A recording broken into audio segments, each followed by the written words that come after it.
هيك عمل هيك. Ini keadaan keluar daripada penjara Lepas Memorah macam ni keadaan dia. Mata tutup, baju tak ada, tangan kena gari, closing your eyes, cannot see, just walking. Dalam keadaan kena pukul masa. ياخذونا من هون لفوق. Kalau tengok cerita Prison Break, boleh nampak dia keluar setiap hari tengok padang. Sini tak ada.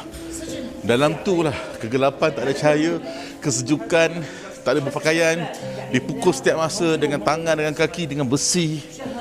Dan bila keluar macam binatang dihalau, dipukul dalam keadaan berjalan macam tu. Hanya kerana nak mendapatkan sebuah keadilan dan pembebasan sebuah negara. Menyeramkan, dan sepanjang masa saya berada di sini, bulu roma saya sentiasa tegak. Tuan-tuan dan puan-puan, inilah dia tempat sahabat-sahabat kita yang berada. Kalau 1, 2, 3, 4 ini, dia hempuk 30 ke 50 orang. Dan duduk di sini, kemudiannya dia akan kena torture di bahagian di depan ni lah, halaman ni. Dan dia akan pukul sampai orang tu lembik.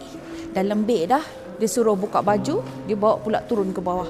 Dan bawah itu adalah basement, penjara basement yang sangat mengerikan, gelap tanpa cahaya, dan mereka akan kena torture daripada awal seolah-olah ini adalah tempat reception, kemudian bawah itu tempat tarbiyah latih dia macam mana nak berperangai dalam penjara. Sangat mengerikan dan sangat menyedihkan. Seusia 10 tahun anak-anak ada di dalam sini.